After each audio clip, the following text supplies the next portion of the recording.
pessoal não sabe, teve um incêndio... 3. 3 incêndios? Na Record? É? 3 incêndios. Foi ali na Rubem Berta, que hoje é um hospital, parece, de evangélicos, Sei. né? Ali era a Record e a Jovem Pan-Americana, a Jovem Pan, que era a Rádio Pan-Americana, e a Rádio Record, era lá. Pegou fogo, aí nós fomos para a Rua da Consolação, onde tive aqueles festivais. Ah, os festivais aconteciam lá? Aconteceu lá. Aqueles de música. Pegou fogo e nós fomos depois para Brigadeiro Luiz Antônio. Mas por que pegava Teatro fogo? É por causa do material? Não, ditadura. Ah, tem a ver com isso? Você acha? Tem. E você viveu essa época da ditadura? Vivi. Você tinha que mostrar o texto antes? Como funcionava? Vilar, você não vai acreditar. O quê? Você não vai acreditar. Você tinha que escrever, mandava lá para a Federal, que era ali na Líbero Badaró, voltava carimbado, escrito assim, censurado, né? As partes que as partes que não podia. Vinha, já havia videotape nessa época. Tá. O cara ia assistir o ensaio, Ah, tá. o investigador ia assistir o ensaio, e na edição ele ficava ao lado para ver. Coisas Meu absurdas. Onde é que Deus. você mora? Na Brigadeiro Luiz Antônio. Corta, não pode falar Brigadeiro. Só porque Isso a não palavra... é exemplo, não. Ah, não, isso é real? É real. É real. Aí você falava, não, mas existe essa rua. Não. Não interessa. Avenida da Liberdade, não pode. Por causa da palavra liberdade. Mas isso porque não saia vivo daqui se eu estiver mentindo. Meu Deus. Você não faz ideia o que é ditadura. Essa juventude aí... Não tem ideia. Não tem ideia. E outra, não era uma pessoa... Você não podia fazer encontro com amigos na rua. De medo? Não podia, era proibido. Como não podia? Um grupinho. Se tivesse... Porque você chegava e espalhava. Nossa. Você não faz ideia. E era um medo constante, assim, de algum... Era pavor. Eu posso ser preso. Porque o cara ia... Não, porque você não é nada. Um dia eu estou na minha casa, aparece aquele Opala azul, né? Aqueles Opala que é da Polícia Federal. Você não ideia, era nascido. Porque era característico o Opala azul. Opala então azul. Era um terror esse... Era um terror. Apareceu o Opala azul. E o cara... e a vantagem que eu tinha... Não sei se é felizmente ou infelizmente... O meu pai tinha muita ligação com aqueles generais, por intermédio de um amigo dele. Tá. Entendeu? Então eles respeitavam o meu pai. E não faziam nada comigo por eu ser filho do. Então nunca me bateram. Nunca encostaram a mão em mim. Chamaram de moleque, dedo na cara. Você é moleque! Você não presta! Mas nunca passou disso. Porque eu era o filho do Manuel de Nóbrega, que era amigo dos caras lá em cima. Porque senão, com certeza... Não, fácil. Meu Deus. Porque uma vez Golias teve que ir a Brasília pedir desculpas. Por alguma coisa que foi ao ar? Que foi ao ar. Você lembra o que era? Lembro. Lembro. Mas me deixa de falar. Tá. Então, do Opala, né? Do Opala.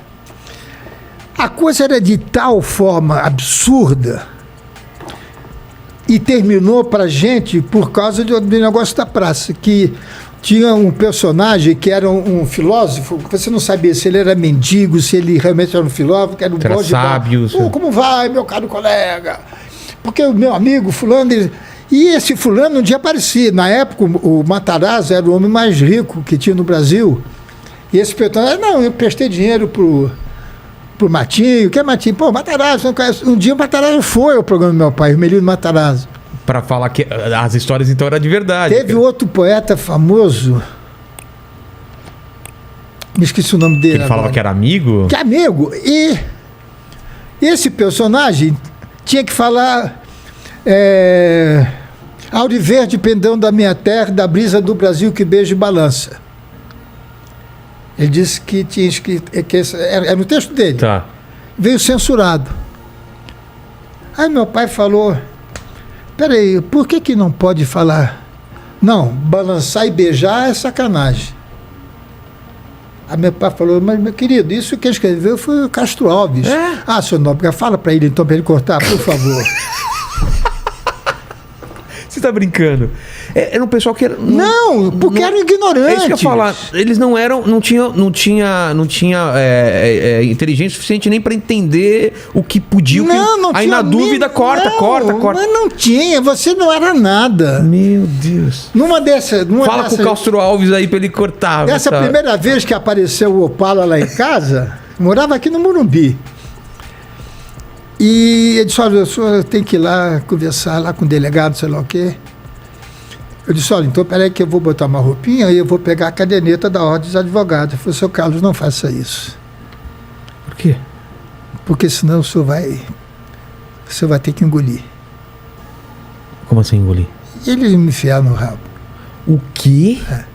Se o cara apresenta o negócio... Ah, é? Então, eu sou advogado, então enfia no... Enfia no rabo o teu diploma. Estamos falando literalmente, não é? Não, a ameaça. Meu Deus. A ameaça. Agora nós tivemos colegas que... Realmente... O André quebraram todos os dedos dele para ele nunca mais poder tocar violão. Ele ficou bobo. Meu Deus. Mas mesmo que eu encontrei com ele na centro da cidade... Diziam que deram um choque nele. Nossa Senhora. Você não poder falar é uma coisa terrível. As pessoas não têm ideia, né? O quanto custa. Hoje está começando isso sem ditadura. Que é o politicamente correto. É uma pré-censura. Você não pode falar... Tudo que você falar... você não pode falar criado mudo. Porque um cara foi descobrir que criado mudo eram os escravos que ficavam no quarto. Pô, pelo amor de Deus. E a intenção, né? Onde está a intenção? Hoje não haveria os trapalhões. Não haveria os trapalhões. Com certeza. É igual no futebol, não ia existir o Garrincha. Iam quebrar a perna dele no segundo jogo. Exato. Entendeu? Então... só quem viveu a ditadura... Não, só quem viveu. Só quem viveu. Porque às vezes eu discutia com a minha neta, que ela é negócio de teatro, comunista, PSOL. Isso é muito bonito você fazer. Na prática. Porque ler, você está lendo uma história que o professor resolveu te contar. Eu vivi. Eu vivi lá. Eu estava nessa história. Quando o Chico teve que ir, o Gilberto Gil e o Caetano foram para Londres. Tiveram que fugir. Pô, você não pode falar no teu pai. Você não ter o direito de dar tua opinião é uma coisa assim que só quem perdeu é que é igual a mãe. Você só dá valor à mãe quando você perde. Exato. A liberdade é isso. Você só vai dar valor à liberdade quando você perder. Vai perdendo, tudo bem. Aí quando você perde... Porque você acaba se habituando, aceitando. Tira um pouquinho aqui... Então você veja, isso foi, que eu estou te dizendo, foi em 60. Quando foi o AI-5? 64, se eu não me engano. Como que foi nessa época? Você estava fazendo o quê? A família Trapo. E aí? Nós... Porque era assim... Podia ser preso sem mandar, sem nada. Você podia bater na sua casa... Te levar. Vilela, eu fazia o programa na casa do Jô. Do Jô Soares? Jô Soares. Jô Soares estava com quantos anos por aí? Que minha idade. O Jô é um ano mais novo que eu. E ele moleque. Ele morava numa vila, uma travessa ali da Brigadeiros Antônio. E a gente ia fazer o programa na casa dele. A gente escrevia ele com ele. Às vezes eu tocava o telefone, disse, pô, vem por isso aqui. Ele pegava os livros dele, botava no porta-mala do meu carro, eu tirava o meu carro, levava para um estacionamento e ia perto. Medo? De medo. Você não podia ler. Nem ter os livros. Você não podia ter os livros. Meu Deus. Não consigo imaginar. A gente não acredita que aconteceu. É tão absurdo que essa juventude de hoje, eles pensam que... E tinha espião, gente infiltrada que era só para dedurar, não tinha? Pelo amor de Deus. Você nunca sabia se a pessoa... Você sabia de tudo, eles sabiam de tudo. Ficou nisso.